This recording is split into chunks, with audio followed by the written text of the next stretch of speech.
بسم الله الرحمن الرحيم. النهاردة أنا جايب لكم مطعم اسمه وجود الشام. المطعم ده الصراحة أنا مش جايبه عشان أقيمه، لأني ما شاء الله هو بره التقييم. فدلوقتي أنت هتشوفوا حجم السندوتش عامل إزاي.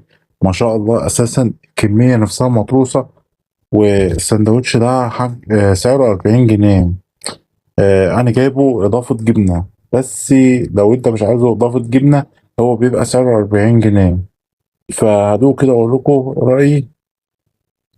والله يعني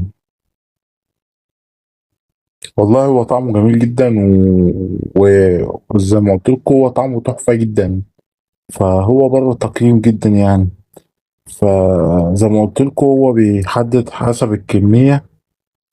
وانا جايبه ب40 جنيه، بس كنت عامل له اضافة جبنة. حاطط فيه جبنة جوه موتزاريلا ومزود 10 جنيه. فالسعر بأمانة تحفة مع الكمية اللي بتيجي معاه. المطعم ده بقى فين بالظبط بالتحديد؟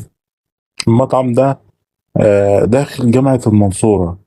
داخل جامعة المنصورة في السنتر بتاع الجامعة نفسها. الناس اللي من جامعة المنصورة أو اللي بتدرس في جامعة المنصورة تعرف المكان.